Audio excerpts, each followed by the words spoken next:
Assalamu alaikum wa rahmatullahi wa barakatuh. Bismillahirrahmanirrahim. I see a huge crowd, a lot of people, and I'm happy to see all these people. And I have to be honest, before I came to this beautiful country, I didn't know that this was actually an Islamic country. I think most of the people in the Netherlands, in Europe, they don't even know that this is a 100% Islamic country. And it's beautiful to be here. It's beautiful to be in this country, and I feel very welcome. And first of all, I have to thank the Ministry of Islamic Affairs and His Excellency, the Minister and the Deputy Minister, who are so kind to invite me here. And I'm very thankful for that and for the opportunity for me to speak to you. I will tell something about my history, who I am, my journey to my conversion to Islam, my vision about what we should do in the Netherlands and in Western Europe, because in Western Europe it's very hard to be a Muslim. And I will also tell you a little bit about the foundation that I have established with some friends also about a year ago. First of all, my name is Arnoud van Doorn. I'm 48 years old. I've embraced Islam about 2 years ago, in April 2012. And actually that was the best decision I've ever made in my life.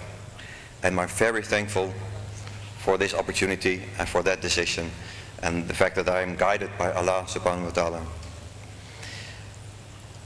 After this period, after the time that I have been converted to Islam, my life has changed dramatically in a positive way. Before that, I didn't know anything about Islam. The only thing I knew about Islam is what you learn in the Dutch media, what you learn from Dutch and Western politicians, and that is only negative.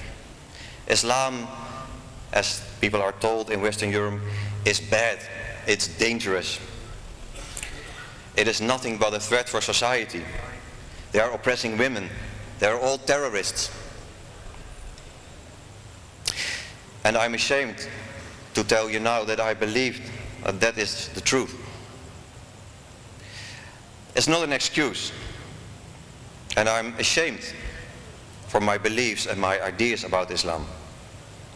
And I think despite what you read and hear in the media and what politicians are telling you, you're always responsible for your own knowledge and your own information.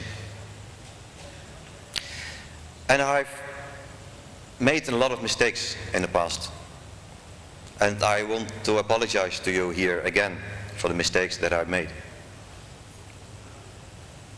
I come from a very normal family in the Netherlands.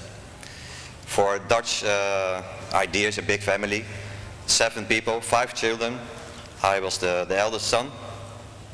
And my youth was very beautiful and very warm. And my parents are very open-minded. And they are not to blame for the ideas that I had about Islam.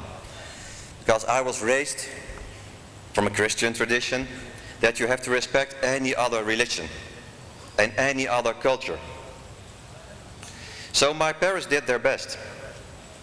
But they were not strong enough. Not strong enough to counter all the information that you get from the media, that you read in the newspapers, that you see on television about Islam, this creating of fear about Islam. To be honest, I think there is a worldwide war going on against Islam. Well, I thought I had to do something about this evil religion. That was my idea 10 years ago. And I decided that I have to do something to protect our society from this evil, from this danger. And I joined the PVV.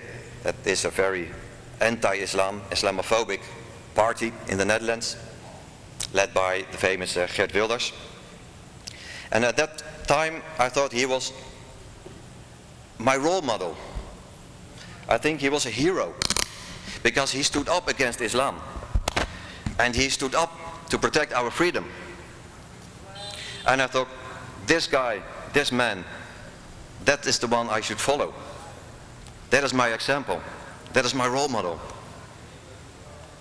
And I joined the party, first as a volunteer. And a few years later, I became the most important political advisor for Geert Wilders. I was responsible for not producing the film Fitma, but for distributing the movie, for promoting the movie worldwide. And I'm ashamed to say this, but I was proud of this. I thought I was doing something good. I was fighting injustice. And I really believed that that was my goal in life. And I told all the people around me, come and join me. Because this party will solve all the problems. And they are fighting the Islam. Well, if someone told me in that time that I would stand here in front of you as a Muslim, I would say you're crazy. Never. But here I am. And it feels good. And I'm happy. I'm going to tell you something about my journey to Islam. Because most of the people, they saw my Twitter message with the Shahada. And they thought, okay, he's Muslim. Impossible. You cannot become a Muslim within 24 hours. It's not that when you wake up and you think, let's become Muslim. Of course not. I've been through a journey that took about a year and a half. This started a few years ago when I still was a very active member for the PVV of Geert Wilders. And I started to think, how is it possible? So many people in the world, 1.2 billion people, are Muslims. And they look happy. How is that possible? Are they really misguided? I really didn't understand. And I was starting to get doubts about what you read about Islam, what you hear about Islam. And I thought, it can't be true. It can't be true that Islam is bad, that it's only evil. Maybe it's dangerous. Maybe it's wrong. But my mind started to shift. I never hated Muslims, but I was an Islamophobic politician. Some of my friends told me, you're wrong, you should get more information about Islam. Go to a mosque, speak to an imam. And I said, no. I will never go to these evil places. I will not talk to these terrible people. Maybe they will kill me, I don't know. Going to a mosque, in my opinion, in that time was something really dangerous. If you get into a mosque, they will kill you there. They will never let you out. Ridiculous, of course. But still something in my mind said, I don't know. I was starting to get doubts about this anti-Islam message that we were telling to the people. I don't know why it really started, but I had these doubts, and these doubts, this feeling was getting stronger and stronger. And I really didn't understand. So at a certain moment I thought, okay, I will take this opportunity, because a friend of mine, Abdul Gholani, is now one of my best friends. He is a Muslim, and he said, okay, you will never believe it, but I've arranged for you a visit to the mosque in The Hague. And I said, no, please don't do that. I don't want to go to a mosque. And he said, yes, you go, come with me, I will protect you. And I thought, okay, because he's a really big guy. And I thought, okay, I'll come with you, but only for 5 minutes. Only for 5 minutes, and then I go. And I went to this mosque, the Asuna Mosque in The Hague, the biggest mosque. And I was really surprised, because the people inside, they were friendly towards me. The imam came to me, he took my hand, And he said, "You're welcome." And I looked into his eyes and I saw that he was honest and that he was sincere. To be honest, it was an emotional moment. Because I thought, if Islam is terrible, is evil, how come, with everything that I have said and everything that my party did against Islam, how come this man is so friendly? How come I am welcome in the mosque? I really didn't understand. It was really confusing. And basically, I wanted to turn around and go back, because I thought, no, I don't, this is not good, this is not good. But of course, I didn't go. And we went in the mosque, and he offered me coffee and something to eat. And eventually, I said to him before, I will never leave, I will not be here longer than 5 minutes, maybe 10 minutes, because I have a very busy schedule. It was a lie, of course, but I just thought I want to leave. But in the end, I was staying there for maybe 2.5 hours, talking about Islam, about the Prophet, peace be upon him, about the Quran, about Sunnah, about Hadith. And I left with my mind full of thoughts. I was more or less lost. I didn't go home straight away. I walked for about an hour, maybe 2 hours, only thinking, what's happening? What's happening? How come these people are so friendly? Why are they trying to help me? Why are they so kind and so warm? And this was against everything that I've learned about Islam. And I thought, when I went home, this is not good. This is what they have warned me about. That they will get into your mind. And they will make you believe that Islam is good. And I thought, okay, try to forget this. Because your mind is something is going wrong. You're brainwashed, probably.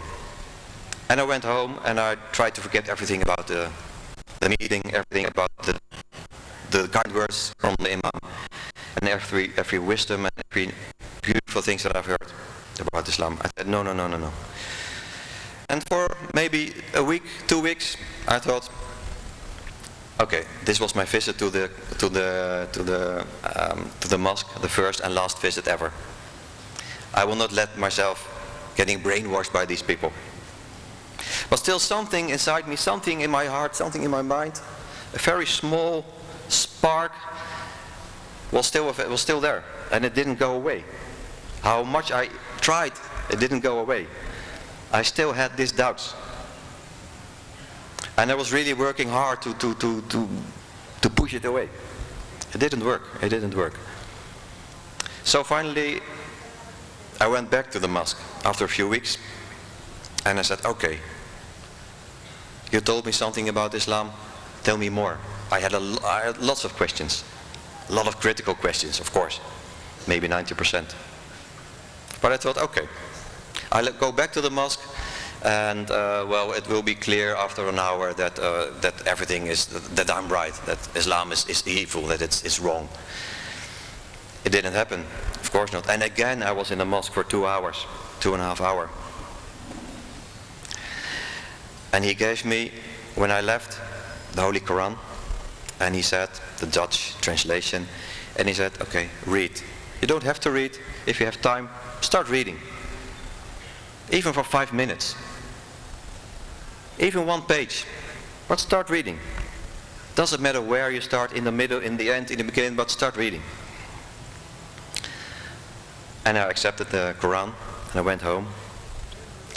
And I thought, okay, I will know more about Islam. Not with the intention to convert or to become a Muslim, of course not. But I was triggered. I was curious. I wanted to know more. And I started reading, and my doubts were getting stronger and stronger. And the more I was reading, the more I was talking to the Imam, the more I was talking to other Muslims, the more clear it became to me that I was wrong, that my party was wrong, that Geert Wilders was wrong, that most of the people and the media and the politicians in the Western world are wrong about Islam. And it's hard to, I'm not sure how to explain this to you, but it took me a long time to find out actually that Islam is a very beautiful, very wise religion, that it has solutions for most of the people. But between that period and where I am now as a Muslim, there was about a year, a journey that took a year with ups and downs. Sometimes I thought, no, I'm wrong. Sometimes I thought, yes, it's beautiful. Then I didn't go to the mosque for a few months because people say, don't go there, and I believed them again. So something was trying to pull me back from the mosque. Shaitan is everywhere, of course. I know that now. But still, the more I was learning about Islam, the more I was reading, the more beautiful it became to me. And the more I was lost. I felt lost, I felt lonely, I felt, where do I belong? I'm not a Muslim, but I don't see them as evil anymore. I don't see them as enemy anymore. I don't belong to this political party. Where do I belong? I didn't know. I was lost. And I also was a little bit depressed in this period because everything that I thought was clear for years turned out to be wrong. All my prejudiced ideas about Islam, that they were oppressing women, that it was evil, that they were terrorists, it became clear to me that it was wrong, that I was wrong, that these people are wrong who were telling us this. And after a year, a bit longer, a year and a half, I decided, okay, this religion is so beautiful, so peaceful, so wise. The people that I've met are so friendly, so warm, and everything they are telling me fits me as a person. I feel it in my heart. This religion is the most beautiful and most sincere and loving religion. And then yes, in April 2012, I said the Shahada in the mosque in The Hague, the mosque that I hated before, the mosque that I thought was the center of evil, and here I am. And lots of people ask me, what was the thing that actually triggered you? It's not easy to answer that, because as I told you before, it was a journey. It was a journey with ups and downs. But to be honest, one of the scholars in this mosque, Abu Ismail, he's now my mentor and the one who is guiding me, and he's teaching me about the Quran and giving me Arabic lessons. He gave me a book that he wrote with some of the students from the university in Medina about the life of the Prophet, peace be upon him. Especially this book opened my eyes. This person, Prophet Muhammad, peace be upon him, he became my role model. His life, with all his struggles, all the problems that he faced, all the attacks, all the enemies, even the attacks on his own friends, his own family. And yet he remained peaceful and wise and righteous, despite all the setbacks, despite all the injustice that he faced. He still was merciful and forgiving. And I thought, if a person can be so great, so strong, that is someone I really admire. That for me is my role model. That is the person that I want to be. That is the person that I want to try to follow. And actually I'm a little bit emotional at this time, at this moment, when I talk about the Prophet, peace be upon him, and everything that he faced. I thought I had a difficult life. I thought I have problems. I was in trouble. That is nothing compared with everything he had to face in his life. And I will call to everybody, especially the young generation, the youth, the children, follow the Prophet, peace be upon him. Read about the Prophet. Get knowledge about the Prophet. Because this is the person that we all have to follow. His life, his vision, his behavior. Everything that he is teaching us. Well, you think that if you are a Muslim, if you have converted to Islam, if you have embraced Islam, then you're finished. Then you're done. And then you step in a new life. Probably here in this beautiful country, or in any other Islamic country. But if you become a Muslim in a Western country, Western European country like the Netherlands, your problems only start. As I told you before, there is a war going on against Islam worldwide. Especially in Western Europe, and most of all in the Netherlands. I always thought in the past the Netherlands is a very open-minded country, a tolerant country, a tolerant society. Not anymore. There are 70 million people living in the Netherlands, among them a minority of 1.2 million Muslims, and now I am one of them, subhanallah. But their life, our life, is very difficult, very difficult. Islamophobia is growing. Muslim hate is growing. The media and politicians are getting more and more against Islam, against Muslim. I can say now, from my own experience, that the Muslim community in Western Europe, especially in the Netherlands, is oppressed. They are not free. They say there is freedom of religion, freedom of speech. Yes, there is, but not for Muslims.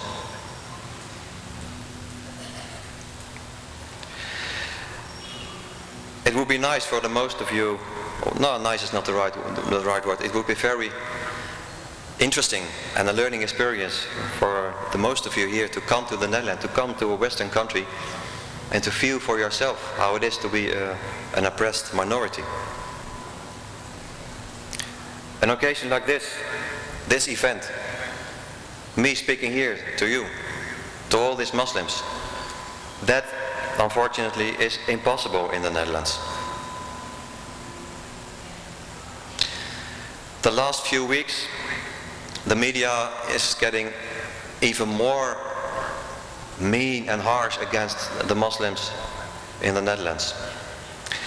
And I have a newspaper. You thought, why is he bringing a newspaper? Well, a few days ago, I heard from a very big organization, an Islamic organization in the Netherlands, and they're organizing charity meetings where people are asked to donate for beautiful projects to support Islam and to help young people in Islamic countries, to fight poverty in Islamic countries. And this organization invited scholars from Kuwait, from Saudi Arabia, and normally this was not a problem. But now the media said no, and the politicians said no, we don't want any scholars anymore. We don't want people from other Islamic countries in our country. And they started a campaign to make these people look suspicious and bad. And I will show you this. This is a newspaper from a few days ago, a Dutch newspaper. And it shows 3 scholars, very wise people from Saudi, from Morocco. And they are portrayed in this newspaper as criminals. Their visa were rejected. And they said, no, we don't want any of these people anymore in the Netherlands. They are banned from the Netherlands.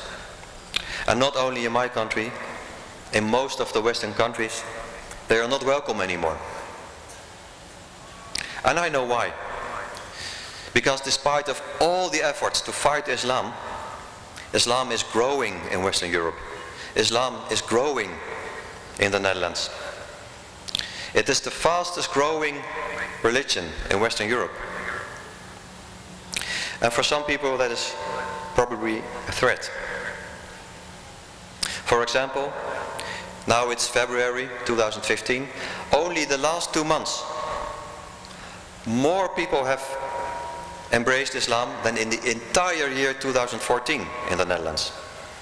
Marshall.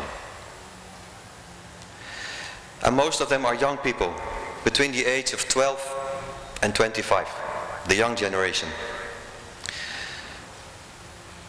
And you see how much efforts are taken to fight Islam.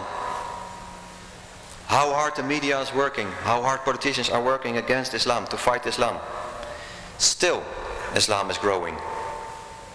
Still, Islam is growing. And that proves that Islam is stronger than hate.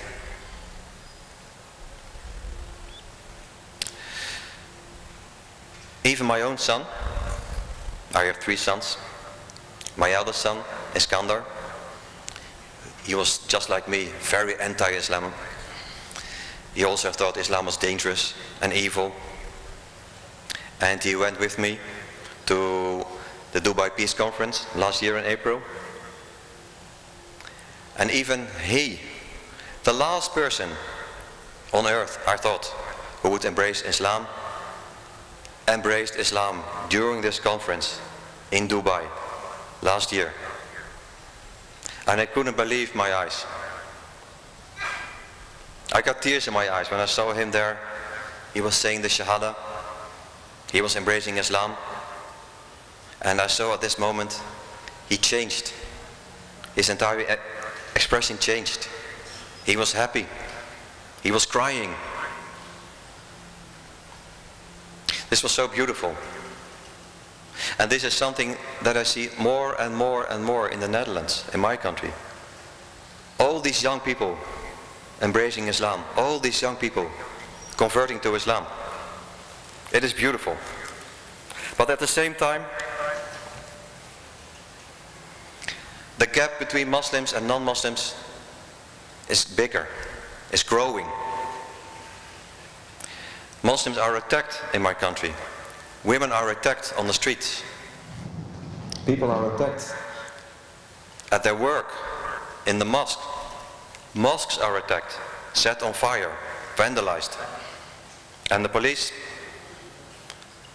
the government, politicians, nobody does anything. Nobody is protecting this minority. So far for our freedom.